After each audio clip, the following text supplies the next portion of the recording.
ವೈದ್ಯಕೀಯ ಕಾಲೇಜು ಚಿಕ್ಕಮಗಳೂರಿನ ಸಾರ್ವಜನಿಕ ರೋಗಿಗಳಿಗೆ ಸುಮಾರು 90ಕ್ಕೂ ಅಧಿಕ ವರ್ಷಗಳಿಂದ ಸೇವೆಯನ್ನ ಸಲ್ಲಿಸುತ್ತಾ ಬಂದಿದೆ. ಆದರೆ ಈಗಿನ ಆಸ್ಪತ್ರೆಯ ಆಡಳಿತದಲ್ಲಿ ರೋಗಿಗಳು ಪರದಾಡುವಂತಹ ಪರಿಸ್ಥಿತಿ ಎದುರಾಗ್ತಿರುವುದು ವಿಷಾದನೀಯ. ಆಸ್ಪತ್ರೆಯಲ್ಲಿ ಮೂಲಭೂತ ಸೌಕರ್ಯಗಳಾದ ವೀಲ್ಚೇರ್ ವ್ಯವಸ್ಥೆ ಇಲ್ಲ, ಸ್ಟ್ರಕ್ಚರ್ಗಳ ವ್ಯವಸ್ಥೆಯೂ ಸಹ ಇರುವುದಿಲ್ಲ. ಇದ್ದರೂ ಅವು ಮುರಿದು ಬಿದ್ದಿರ್ತವೆ. ಬೆಡ್ಶೀಟ್ಗಳನ್ನು ಎಲ್ಲೆಂದರಲ್ಲಿ ಡಸ್ಟ್ಬಿನ್ಗಳಿಗೆ ಬಿಸಾಡಲಾಗ್ತದೆ. ಅದೇ ಬೆಡ್ಶೀಟ್ಗಳನ್ನು ತುಳಿದು ರೋಗಿಗಳಿಗೆ ಕೊಡಲಾಗ್ತದೆ. ಒಬ್ಬ ರೋಗಿ ಡಿಸ್ಚಾರ್ಜ್ ಆದ ನಂತರ ಮತ್ತೊಬ್ಬ ರೋಗಿಗೆ ಬೆಡ್ ಅನ್ನು ನೀಡುವ ಸಮಯದಲ್ಲಿ ಬೆಡ್ಶೀಟ್ಗಳನ್ನು ಸಹ ಬದಲಿಸುವುದಿಲ್ಲ.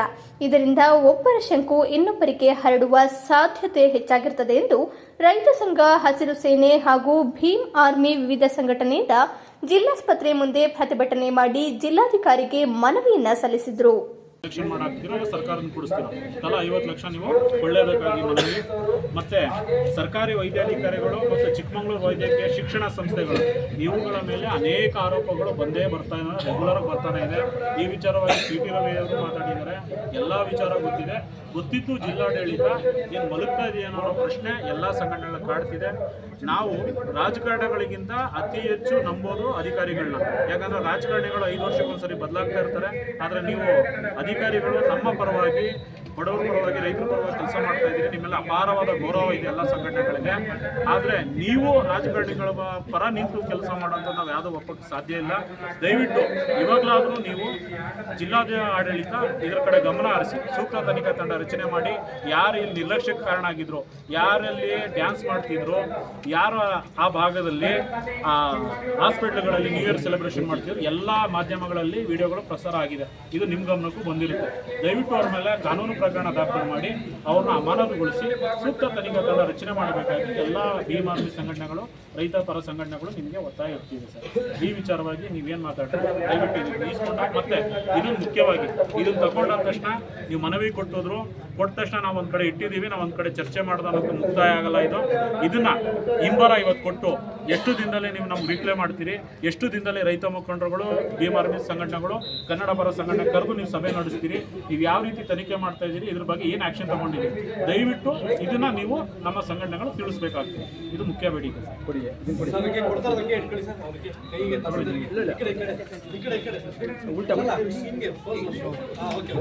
ಜಿಲ್ಲಾಧ್ಯಕ್ಷರು ಮುಖ್ಯವಾಗಿ ಚಾಕೌಟ್ ಮಾಡಿದ ಕಾರ್ಯಕ್ರಮ ಇದೆ.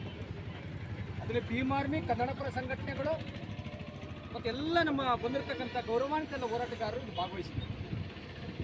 ಉದ್ದೇಶ ಇಷ್ಟೇ, ಯಾವುದೇ ಸರ್ಕಾರ ಬಂದರೂ ಕೂಡ BJP ಬರಲಿ, ದಳ ಬರಲಿ, ಕಾಂಗ್ರೆಸ್ ಬರಲಿ, ನಾವು ಸ್ಟ್ರೈಕ್ ಮಾಡೋದು ತಪ್ಪಿಲ್ಲ. ಯಾವಾಗ ಚಿಕ್ಕಮಗಳೂರು ಜಿಲ್ಲೆ ಒಳಗಡೆ ನಿರಂತರವಾಗಿ ಸ್ಟ್ರೈಕ್ ಮಾಡ್ಕೊಂಡೇ ಬರ್ತಾ ಇದ್ದೀವಿ. ಇದು ಫಸ್ಟ್ ಅಲ್ಲ. ಎಷ್ಟೋ ಮಕ್ಕಳುಗಳು ಇವತ್ತು ವೈದ್ಯರ ನಿರ್ಲಕ್ಷ್ಯದಿಂದ ಪ್ರಾಣ ಹೋಗಿದೆ. ಎಷ್ಟೋ ರೋಗಿಗಳದ್ದು, ಬಡ ರೋಗಿಗಳು ಪ್ರಾಣ ಹೋಗಿದೆ. ಮತ್ತು ಮೆಡಿಕಲ್ ಕಾಲೇಜ್ ಕಟ್ಟಬೇಕಾದ್ರೂ ಕೂಡ ಎಲ್ಲ ಹೋರಾಟಗಾರರು ಇವತ್ತು ಬೆಂಗಳೂರಿಗೆ ಡೆಲಿಗೇಷನ್ ಹೋಗಿ ಸರ್ಕಾರ ಮೇಲೆ ಒತ್ತಡ ತರೋದಕ್ಕೆ ಮೆಡಿಕಲ್ ಕಾಲೇಜ್ ಆಗಿರೋದು. ಸುಮಾರು ಮೆಡಿಕಲ್ ಕಾಲೇಜು ಸುಮಾರು 650 700 ಕೋಟಿ ಮಂಜೂರಾಗಿದೆ. ಪ್ರಾರಂಭ ಆಗಿ ಸುಮಾರು 3-4 ವರ್ಷಗಳಾಯಿತು. ಆದರೆ ಬಿಲ್ಡಿಂಗ್ ಏನೋ ದೊಡ್ಡ ದೊಡ್ಡ ಕಾಣ್ತವೆ. ನೀವಲ್ಲಿ ಆದಿಶಕ್ತಿ ನಗರದಲ್ಲಿ ಮೆಡಿಕಲ್ ಕಾಲೇಜ್ ಇರೋದು, ಬಿಲ್ಡಿಂಗ್ ಅಷ್ಟೇ ದೊಡ್ಡ ದೊಡ್ಡ ಕಾಣ್ತೇವೆ. ನಮ್ಗೆ ಖುಷಿ ಆಗುತ್ತೆ, ಇಲ್ಲಪ್ಪ ನಮ್ಮೂರಿಗೆ ಮೆಡಿಕಲ್ ಕಾಲೇಜ್ ಇದೆ ಅಂತ ನಾವೆಲ್ಲ ಹೋರಾಟಗಾರರು ಖುಷಿ ಪಟ್ಟಿವಿ. ಆದರೆ ಇಲ್ಲಿ ಮೆಡಿಕಲ್ ಕಾಲೇಜಲ್ಲಿ ಬರಬೇಕು, ಏನೇನೋ ಮೆಡಿಕಲ್ ಕಾಲೇಜಿನ ಪ್ರೊಸೀಜರ್ ರೂಲ್ಸ್ಗಳಿದೆ. ಆ ರೂಲ್ಸ್ ಪ್ರಕಾರ ಇಲ್ಲಿ ನಮಗೆ ಸವಲತ್ತುಗಳಿಲ್ಲ. ಇವತ್ತು ಕೂಡ ಏನು OPD ಬ್ಲಾಕ್ ಓಪನ್ ಮಾಡಬೇಕಂದ್ರೆ ಎಲ್ಲ ಸಂಘಟನೆಗಳು ಹೋರಾಟದ ಫಲನೇ. ಒಂದು 4 ರೂಮ್ ಇದ್ವಿ, ನೂಕಾಡ್ತಾ ತಳ್ಳಾಡ್ತಾ ಇದ್ರು. ನಾವು ಸುಮಾರು 30-40 ವರ್ಷಗಳ ಕಾಲ ಈ ದಲಿತ ಸಂಘಟನೆ ಹೋರಾಟ ಇದೆ. ಮತ್ತೆಲ್ಲ ಪ್ರಗತಿಪರ ಸಂಘಟನೆಗಳು, ಕನ್ನಡ ಪರ ಸಂಘಟನೆಗಳು ಹಾಸ್ಪಿಟ್ಲ್ ವಿರುದ್ಧವಾಗಿ ಹೋರಾಟ ಮಾಡ್ತಾ ಇದ್ದಾರೆ. ನಾವು ಯಾವುದೇ ಡಾಕ್ಟರ್ಗಳ ವಿರುದ್ಧ ಅಲ್ಲ, ಇಡೀ ವ್ಯವಸ್ಥೆ ವಿರುದ್ಧ ಅಲ್ಲ. ಯಾರ್ಯಾರು ಒಳ್ಳೆ ಚಿಕ್ಕಮಗಳೂರು ನಗರದ ಬಂದಗೌಡ ಹಾಸ್ಪಿಟಲಲ್ಲಿ ಇವತ್ತು ಹಗರಣಗಳ ಸಂಖ್ಯೆಯಾಗಿದೆ. ಇವತ್ತು ಬಡ ರೋಗಿಗಳು ಹಳ್ಳಿ ನಗರದ ಬಡ ರೋಗಿಗಳು ಗೌರ್ಮೆಂಟ್ ಹಾಸ್ಪಿಟಲ್ ಯಾಕಂದರೆ ಇಲ್ಲಿ ಏನಾಗಿದೆ ಅಂದರೆ ಗೌರ್ಮೆಂಟ್ ಹಾಸ್ಪಿಟ್ಲಲ್ಲಿ ಅದೇನು ಯಾವ ರೀತಿ ಒಂದು ನಿರ್ಲಕ್ಷ್ಯತನೋ ಅಥವಾ ಟೀಮ್ ನಿರ್ಲಕ್ಷ್ಯತನೋ ಅಥವಾ ನಿರ್ಲಕ್ಷ್ಯತನೋ ಗೊತ್ತಾಗ್ತಾ ಇಲ್ಲ. ಸೊ ಇವತ್ತು ಬಡ ರೋಗಿಗಳು ಏನು ಬರ್ತಾ ಇರೋದೇನು ಅವ್ರೇನು ಶ್ರೀಮಂತರು ಬರ್ತಾ ಇರೋದು, ಬಡ ವರ್ಗದವರೇ ಇವತ್ತು ಅಲ್ಲಿ ಬರೋದು. ಇವತ್ತು ಯಾವುದೋ ಒಂದು ಕಾಯಿಲೆಗೆ ಇಲ್ಲಿ ಬರ್ತಿದ್ದಂಗೆ ಅವರು ಇಲ್ಲ ಆಗಲ್ಲ ಬೇರೆ ಕಡೆ ರೆಫರ್ ಮಾಡಿ ಅಥವಾ ಅಲ್ಲಿ ಮೂಲಭೂತ ಸೌಕರ್ಯಗಳು ಕೊಡ್ತಾ ಇದೆ. ಇವತ್ತು ಯಾಕೆ ಈ ಥರ ಈ ವೈದ್ಯರು ಮತ್ತು ಹಾಸ್ಪಿಟ್ಲ್ ನಿರ್ಲಕ್ಷ್ಯತನ ಇವತ್ತು ಏನಾಗಿದೆ ಅಂತ ಚಿಕ್ಕಮಗಳೂರಿಗೆ ಒಂದು ಪ್ರವಾಸಿ ತಾಣಕ್ಕೆ ಕಪ್ಪು ಚುಕ್ಕೆ ಅಂತ ಆಗಿದೆ. ಅದರಿಂದ ದಯಮಾಡಿ ಈ ಮಾನ್ಯ ಜಿಲ್ಲಾಡಳಿತ ಇದನ್ನೆಲ್ಲ ಒಂದು ಗಮನಿಸಿ ಒಂದು ಹಾಸ್ಪಿಟ್ಲಿಗೆ ಒಂದು ಮೇಜರಾಗಿ ಸರ್ಜರಿ ಮಾಡಬೇಕು. ಏನಂದರೆ ಅಧಿಕಾರಿಗಳು ಅದೇ ನಿರ್ಲಕ್ಷ್ಯ ಅಧಿಕಾರಿಗಳಿದ್ದಾರೆ ಅವ್ರ ಮೇಲೆಲ್ಲ ಒಂದು ಕ್ರಮ ವಹಿಸಿ ಯಾವುದೇ ಒಂದು ಅನಾಹುತ ಆಗದಂಗೆ ಚಿಕ್ಕಮಗಳೂರಿಗೂ ಒಂದು ಕಪ್ಪು ಚುಕ್ಕರೆ ಆಗದಂಗೆ ಒಂದು ನಿಗಾ ವಹಿಸಿ ಒಂದು ಆ ಹೆಸರಿಗೆ ಬಸಿ ಪಡೆದ ರೀತಿ ನಡ್ಕೊಬರ್ತಿದ್ವಿ. ಜಿಲ್ಲಾಡಳಿತಕ್ಕೆ ಎಲ್ಲ ಸಂಘಟನೆಗಳಿಂದ ಎಚ್ಚರಿಕೆ ಕೊಡ್ತೀವಿ. ಈ 1ನೇ ತಾರೀಕು ಏನು ಅವಘಡ ಆಗಿದೆ ಮುಂದೆ ಯಾವ ಒಂದು ಬಡ ರೋಗಿ ಬಂದು ಅವಘಡ ಆಗಬಾರ್ದು ಅಂತೇಳಿ ಆಶಿಸ್ತಾ ನಿರ್ಲಕ್ಷ್ಯ ವಹಿಸಿದ್ರೆ ಒಂದು ಎಚ್ಚರಿಕೆಯ ಗಂಟೆ ಎಲ್ಲ ಸಂಘಟನೆಗಳು ಮಾಡ್ತಾರೆ. ಈಗ ಜಗದೀಶ್ ಅವರಿಗೆ ಧನ್ಯವಾದಗಳು.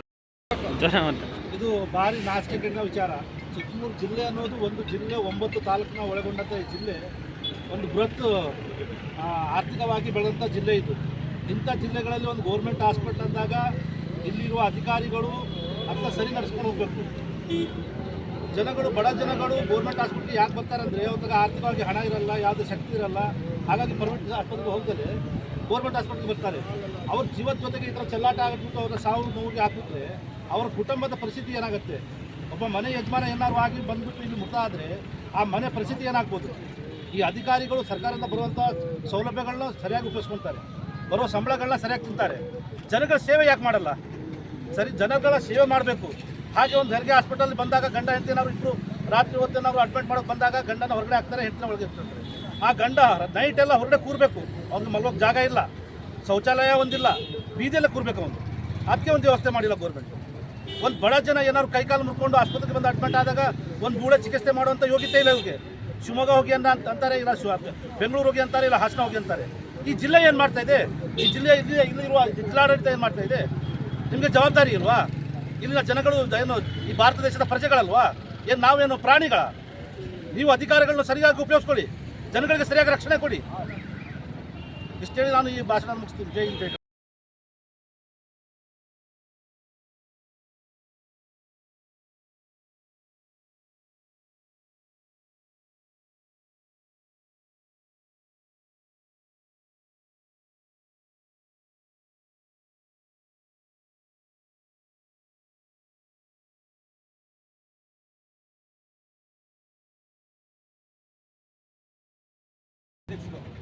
ಧಾರಾವತಿಯವರು ಮಾತಾಡ್ತಾರೆ.